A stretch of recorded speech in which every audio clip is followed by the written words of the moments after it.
Election Day 2012 was a day I'll never forget. It's the day that Obama was reelected. Um, I actually wrote in Newt Gingrich that year, even though I was an Obama supporter at the time, because my mother was on her deathbed and she hated Obama. And I made her a deathbed promise that I would vote for the Republican of her choice. Came the 2012 election. This promise was made in 2011 before all the primaries, and I knew that my mother probably hated Mitt Romney more than she hated Obama. So the promise was Republican of her choice. So I wrote a Newt Gingrich. And if I misspelled his name on the write-in ballot, that's probably why Newt Gingrich didn't take California. What are you going to do? That is not the point. The point is, on my way to cast my vote, I got to the line to wait online, and I was really badly out of breath. And I figured, okay, it was uphill walking. I walk up. I've never been a fan of hills. I was 13 years younger then, and even back then I wasn't a fan of hills. So I'm out of breath. I cast the ballot. I'll go back to my car, and I'm out of breath again. I'm like, whoa. So I guess it was uphill in both directions from my car to the voting booth. And then I got to work, and somebody said something I didn't like, and I was out of breath again. So I went to the doctor, of course, and I got diagnosed with, among other things, fluid on the lung. And he prescribed something that he called furosemide, which sounds kind of like angry Jew. So instead of calling it furosemide, let's call it Lasix. That's another word for it, or much more commonly known, a water pill. And what it does, you take the pill, you got to take vitamin K with it because it causes a vitamin K deficiency. And basically, you pee out the fluid that was on your lungs. And it worked really, really well. And all was good. And over the years, it's kind of come back a couple of times.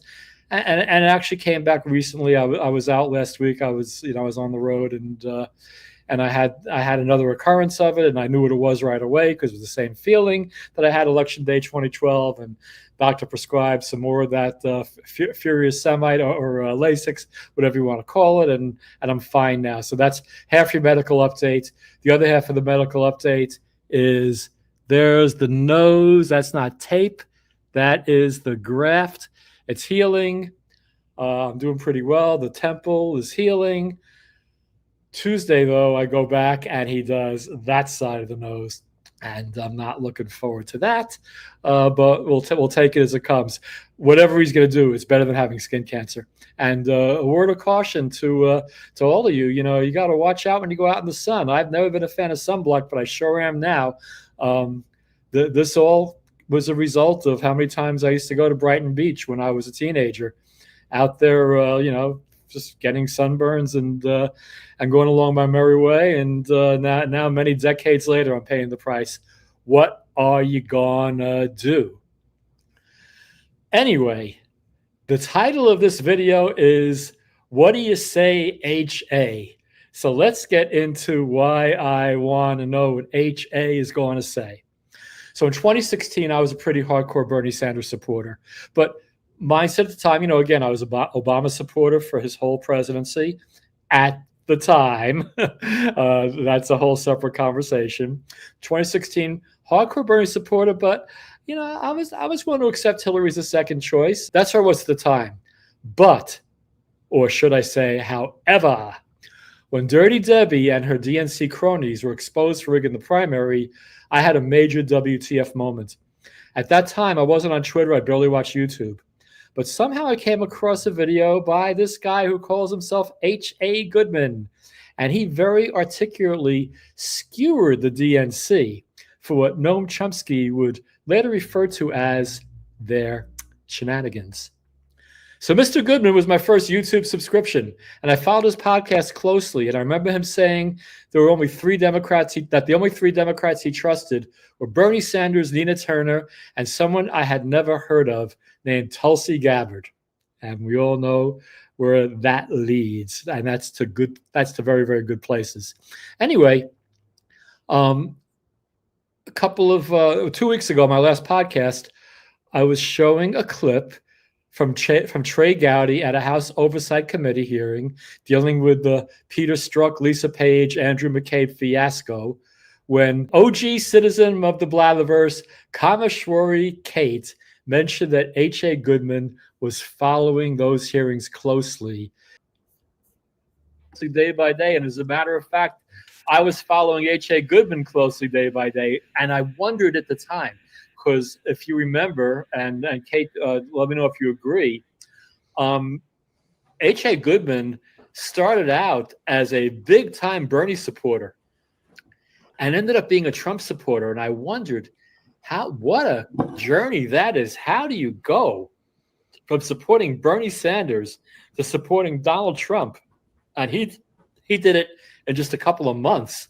It took me many years to go from supporting Bernie to voting for Trump. And I yes, Trump's presidency has not been perfect.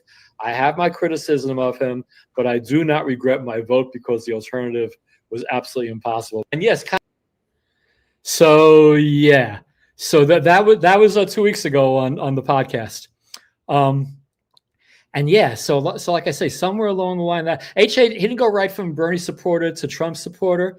He went from Bernie supporter to Jill Stein, who he always would use the word doctor. He'd call her, "I'm voting for Dr. Jill Stein," which is, by the way, what I ended up doing that year. I couldn't fathom voting for Trump in 2016. And when he became a Trump supporter, I assumed he'd gone bonkers, and I stopped tuning in. I couldn't understand how someone who supported Bernie could possibly support Trump. But in any case, I tuned out. And although by the time I tuned out, I was quite aware of just how awful the Democrat elite had become. I voted for, like I just said, I voted for Jill Stein in 2016, still feeling it was unfathomable to vote for Trump. But long story short, I did indeed vote for him in 2020 and 2024. Anyway, I'm planning to reach out to H.A. Goodman because I would like to hear him articulate his rather swift transition from Bernie to Donald, and I'm particularly interested in how much blowback he received in the process. Personally, I have gotten layers and layers of blowback to this day. And hey, I'll be the first to say Donald's presidency has had its flaws. I think ICE is throwing out some babies with the bathwater. I'm all for deporting the ones who stormed the gates for the past 4 years. But I think we need to give the people who have actually contributed to society a path to resolution. I think Doge is a great concept, but there's also being babies dumped with the bathwater, like questionable defunding of national parks.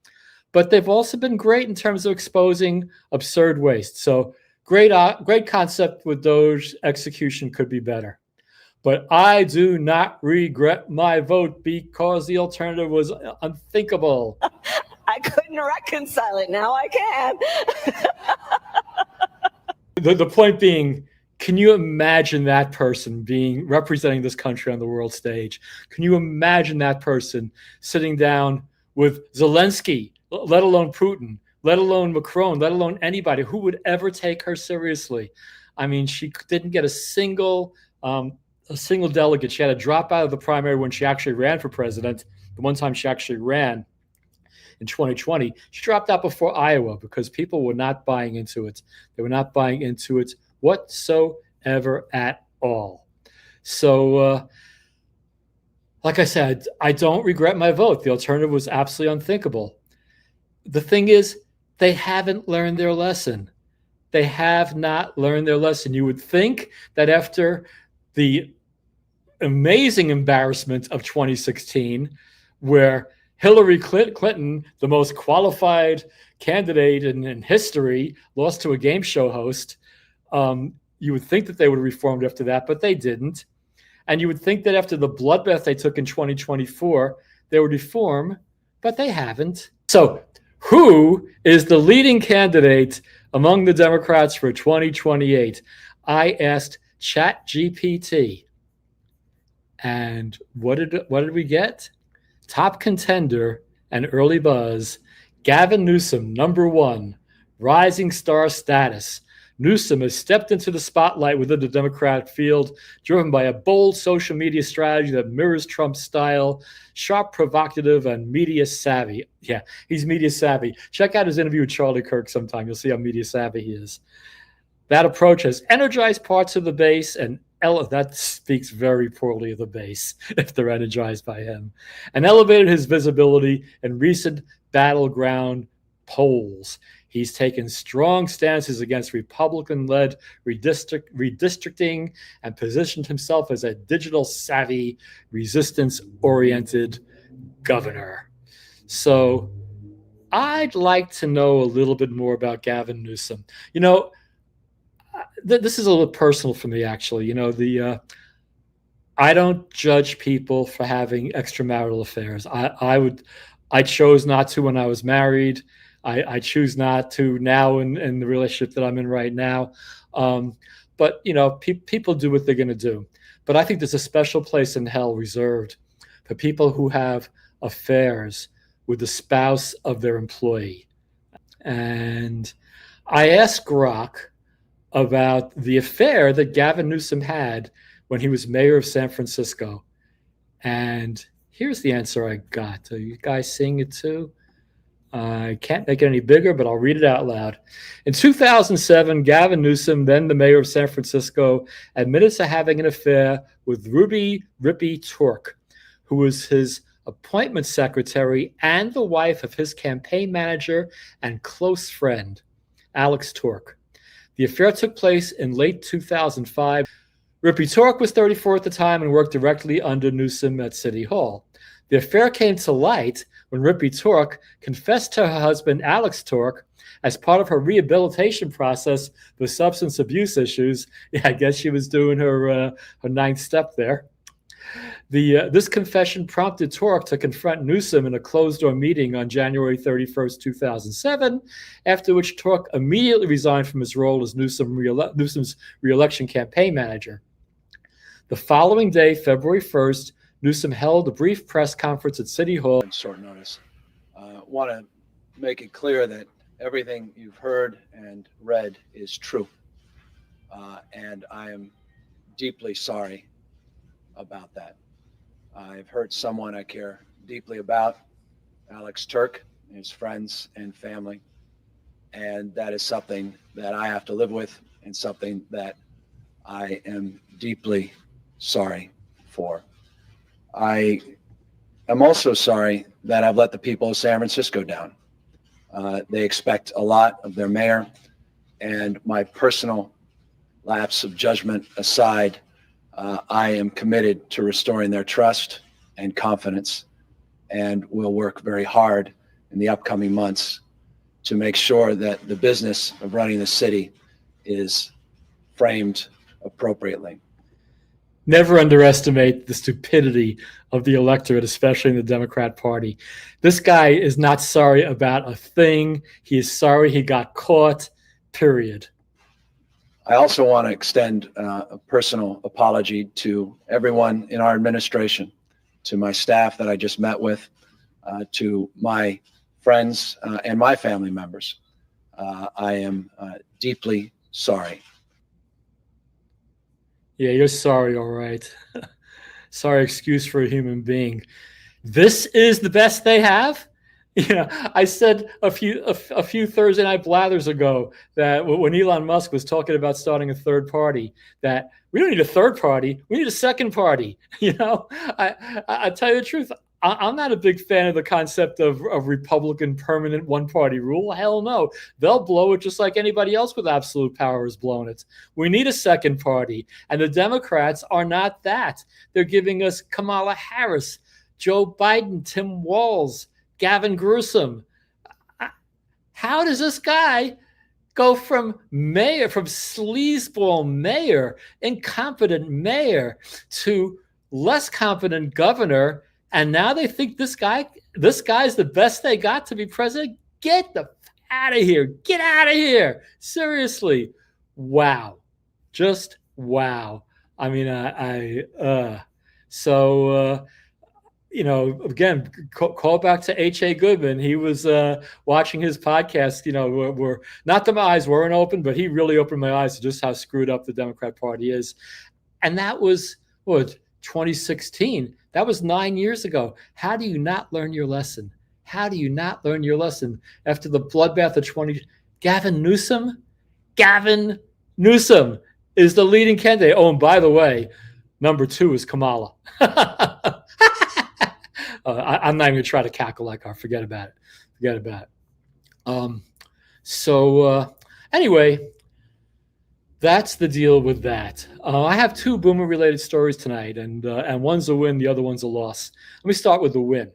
Let me go back again. I'm going to go back to 2 weeks ago's podcast, and let me find the clip. So here I was with my bandaged nose 2 weeks ago tonight, and then I got a phone call because somebody wants to know if I've been in an accident for the last 2 years. This is the new scam. Apparently, it's pretty widespread. It starts out with a bot, usually a female voice, and this, that's the screener, and they want to know if you've been in an accident for the last 2 years. So I try to play along with this thing, and I try to give all the right answers. Like first I'm like, no, get out of here. I get this call like literally every day, sometimes twice. Someone told me a long time ago, if you have a tech question, ask the youngest person in your office.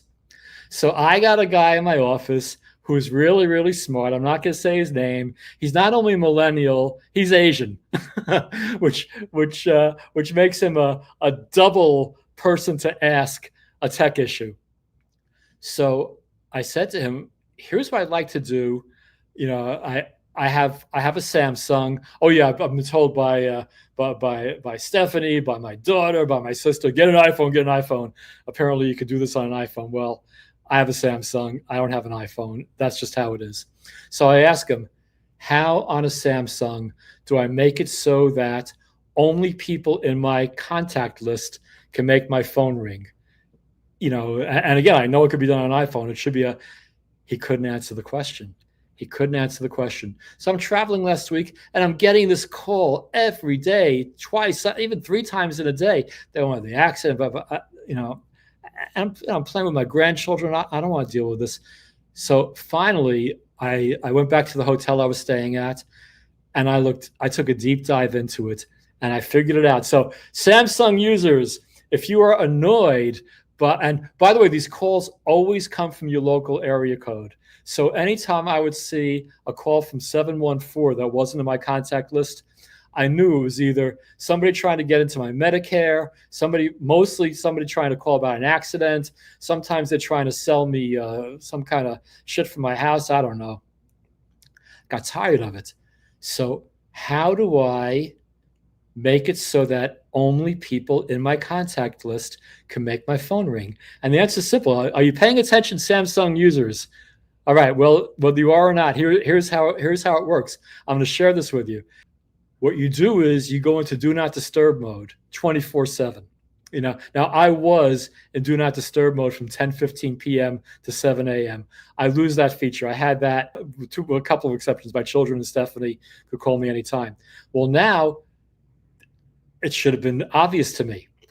I go in, I put the phone on do not disturb, period, 24/7, 365, and I can make exception for my entire contact list. The point is, this boomer figured out something that his very intelligent millennial Asian employee could not, and I strike a victory for the boomers over the millennials. We don't have enough of those. That was a victory for the boomers, but there's also a bit of a loss for boomers. So just a couple of years ago, I get an Ambien prescription. I don't abuse it. I literally renew it maybe once a year. I get 30 a year. That's like 2.5 a month, if I even use that. So, but there are times that come up that I really, really got to get to sleep. And when I can't sleep, it's kind of break glass in case of emergency. Even if I'm not using them, I take comfort in having them in the house. So this one night I had something to do the next morning. What it was escapes me, but it was becoming midnight. I had to be, up and about by 8:30. I'm not sleeping. I get up. I don't turn the light on. I go right to the medicine cabinet. I'm living in my house 31 years. At the time was probably 28 years, 3 years ago.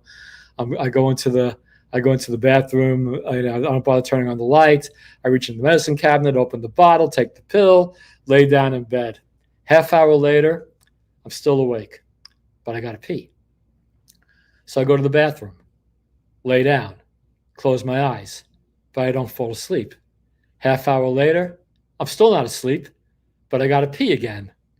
And then I had that moment when you realize that the Ambien you thought you took was actually a water pill. So I'm batting 500 as a boomer. That was a boomer moment. I know that Thomas Edison lived a long time ago. He invented something called the light bulb. I could have turned on the light, but I thought I knew this. I thought I knew where, if I knew anything, I knew where the Ambien was, but apparently I didn't, because the water pills were where the Ambien was supposed to be. And let's just suffice to say, it was a very, very long night. I guess I'm going to, I've covered, and again, so my plan, by the way, is I'm going to reach out to H.A. Goodman.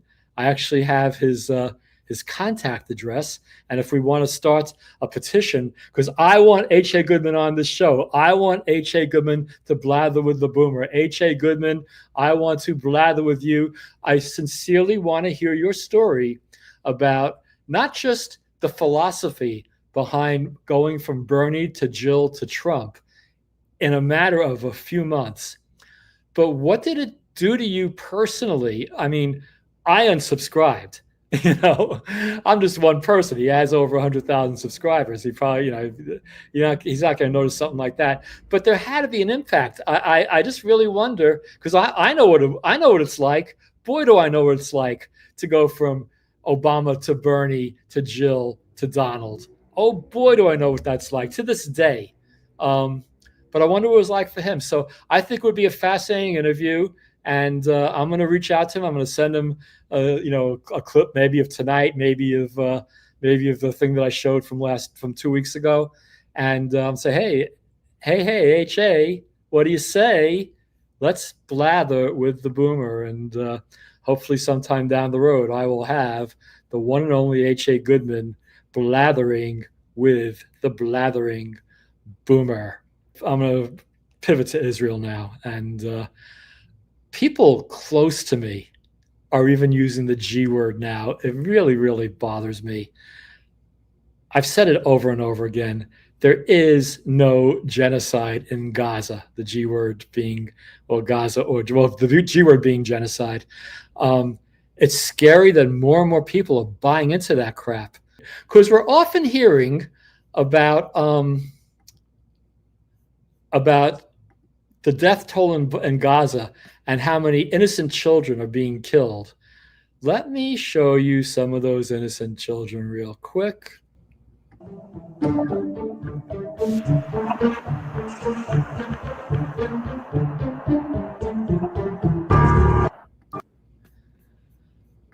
Hamas starts the indoctrination at a very, very early age.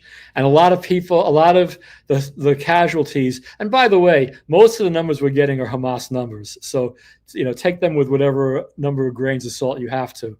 But the supposed children casualties are including these armed teenagers.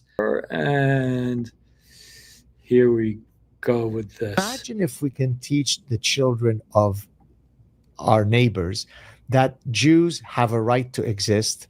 We can be neighbors. Let's love each other. It's perfectly natural for us to coexist.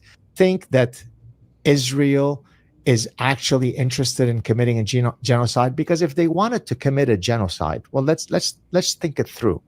It would take well less than the time that I've been on this show today for every single Palestinian to be eradicated, given Israel's might. Anyway, that's the point. If Israel really wanted to genocide the Palestinians, they could. I think Netanyahu might have said it in Hebrew that they could do it in one afternoon, or in the time that guy was on the podcast. They are taking such tremendous pains to not kill innocent people. Anyway, so that's my obligatory statement on Israel. But quick statement on Bangladesh: the atrocities are continuing. I just wish more people would be talking about, especially Bangladesh.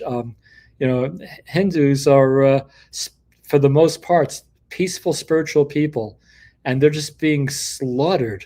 It's just so wrong, so wrong.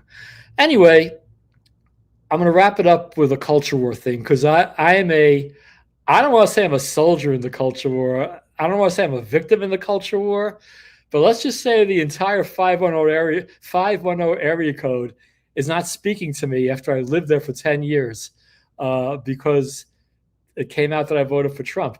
Came out, interesting word too. All due respect to LGBT people, but I kind of understand what it's like to feel like you can't say who you are, to be closeted. I mean, what I go through as a person who voted for Trump is microscopic compared to, a gay person, especially years ago, who couldn't come out with who they really were to their family and friends, for fear of being judged or much, much worse. But I feel a camaraderie with them now, because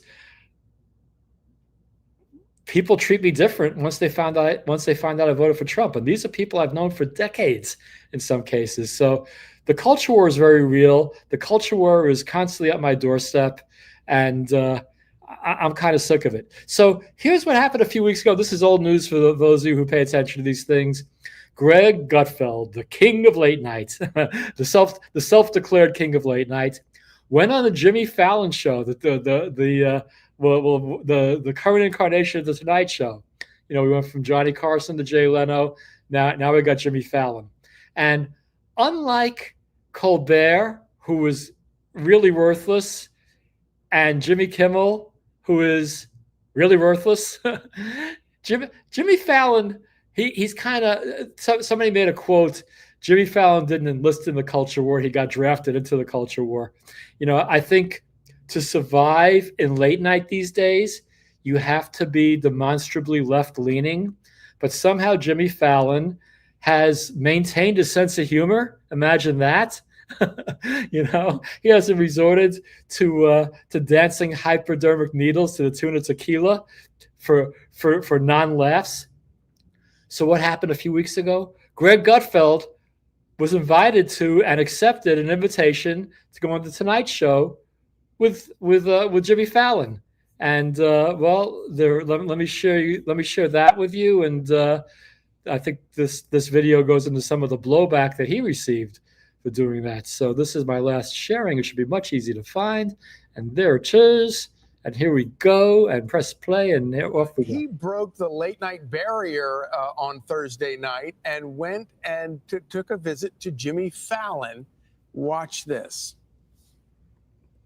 So I walk into this bar, and I'm with my friend Andy. We just got off shooting something, and I walk in, and I'm looking around. I go, what the hell have I got it into? And then I see you, and you look at me, and you have your eyes just kind of explode, and you run towards me, and you tackle me like you're like a giant golden retriever. You're like on top of me, and so we're wrestling, and then you change, and you start wrestling my buddy Andy, and you're wrestling him, and you guys get on the ground.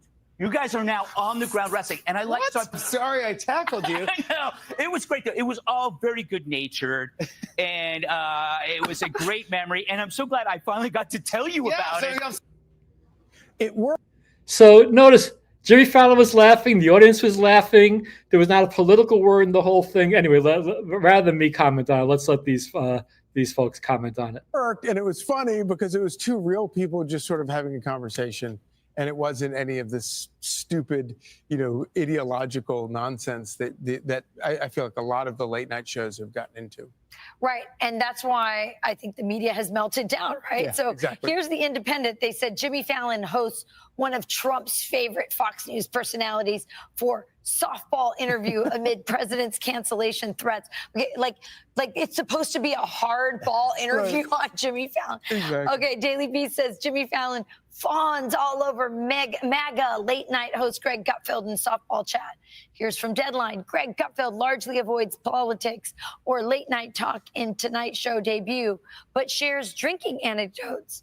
And then the cut. Jimmy Fallon tees through interview with Fox News host. So it appears that the left and the media wanted there to be some sort of battle, like Jimmy Fallon's going to attack him or Greg's going to attack Jimmy.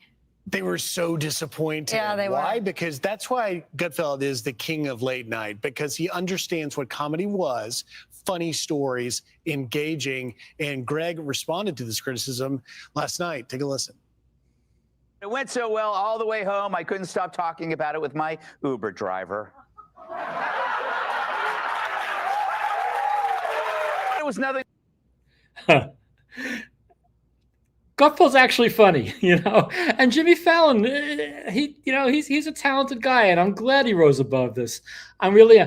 I'm sick of labels. I really am. I'm sick of labels. I'm sick of the pigeonholing that comes from labels. I'm sick of defining people as leftist or rightist. I mean, when I was into that kind of thing, I guess I consider myself a leftist, left of center, certainly for my entire life. Maybe even up to this day. But I'm ashamed. I am absolutely personally ashamed of what the so-called left has become. And I've been saying that ever since my second or third podcast.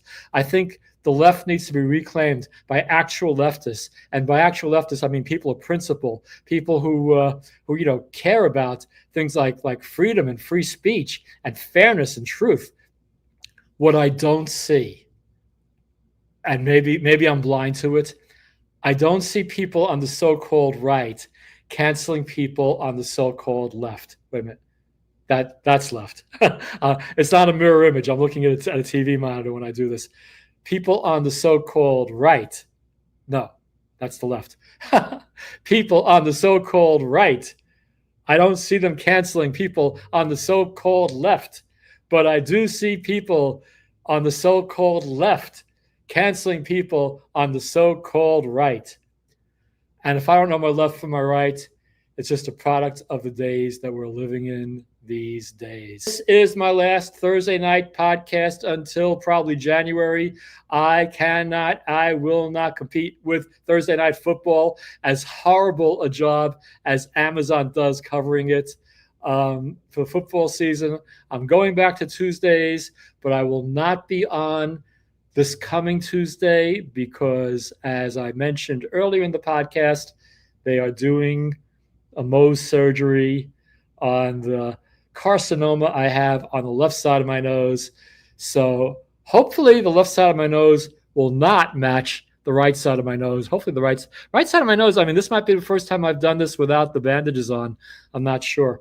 But I can, I got these silicone strips that kind of help it a little bit with the healing, but it's an acceptable level where I could feel like although I did wear a silicone strip when I was around my grandchildren last week, I didn't want to scare them. I'm scary enough to them as it is, always chasing their toes. So anyway, like I say, I cherish my Blatherverse. I really appreciate it. I know this is a small podcast. Maybe it'll be bigger if H.A. Goodman comes on. I don't know. I'm going to give it a shot. I'm going to reach out to him. I'm going to send him a clip, and I'm going to ask, hey, H.A., what do you say? What will it take to get you to blather with the boomer? But for now, the boomer, as I said before, has blathered. Thank you all so much for watching.